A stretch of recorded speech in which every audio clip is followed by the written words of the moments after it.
Corona काळात अनेकांची आयुष्य बदलली. आयुष्याची खरी किंमत याच काळात सगळ्यांना कळली. ह्याच कोरोना काळातील लॉकडाऊनमध्ये मिळालेल्या वेळेचा सुयोग्य वापर करत रत्नागिरी शहरातील अवघ्या 8वीत असलेला आयन शिवलकर आता रुबिक क्यूब सोडवण्यात पारंगत होऊ लागला आहे. लॉकडाऊनमधल्या त्याच्या या टाइमपासचा उपयोग आता त्याला शैक्षणिक अभ्यासक्रमात एकाग्रता वाढवण्यासाठी होत आहे. कोरोना काळातील लॉकडाऊनमध्ये अनेकांनी आपल्याला मिळालेल्या वेळेचा विविध गोष्टींसाठी वापर केला. काहींनी या काळात मोबाईलशी मैत्री केली तर कुणी नवीन कला आत्मसात केली. काहींनी आपल्या आरोग्याच्या सवयी बदलल्या तर काहींनी नवीन व्यवसाय सुरू केले.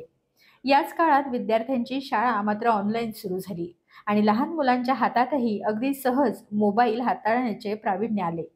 या मोबाईलचा अनेकांनी चांगलाही वापर केला. त्यापैकीच एक म्हणजे रत्नागिरी शहरातील मांडवी इथं राहणारा अयान प्रतीश शिवलकर.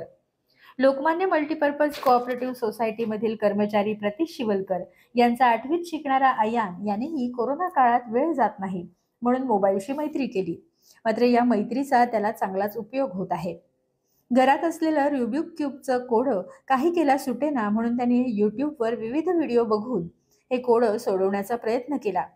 याच प्रयत्नात त्याच्या लक्षात आलं की हे कोडं नुसतं साधं कोडं नसून ते गणिताच्या समीकरणांवर आधारित हा एक सुंदर खेळ आहे. माझं नाव अयान प्रतीश शिवलकर.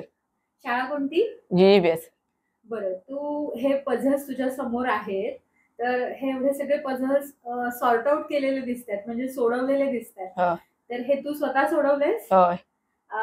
हे सोडवायला तू कुठे कोचिंग घेतलंस किंवा कोणाकडून प्रशिक्षण घेतलंस? काय सांगशील? नाही, फक्त YouTubeवरनं बघितलेलं. कशी सुरुवात झाली? लॉकडाऊनच्या काळी जेव्हा मोबाईलमुळे खेळून कंटाळा आलेला तेव्हा फक्त असं ट्राय केलेलं. एक होता ना घरी, ते काकीने दिले नाही होतं, ते ट्राय केलेलं.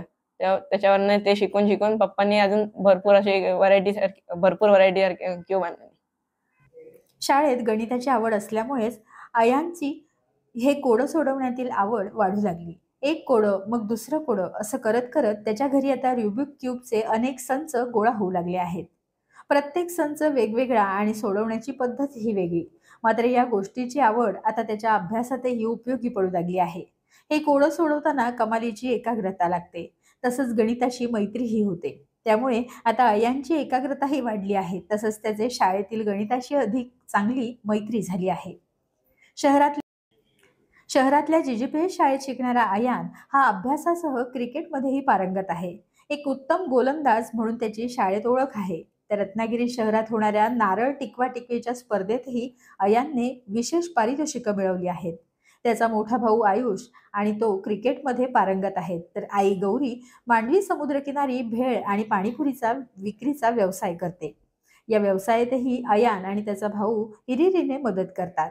मोबाईलच्या अतिवापरामुळे परिणाम झालेले विद्यार्थी आपण नेहमीच पाहतो. मात्र अयानने आपली मोबाईलशी असलेल्या मैत्रीचा खूपच चांगला उपयोग केला आहे. तरुण भारत संवादसाठी रत्नागिरीहून मी विभा कदम.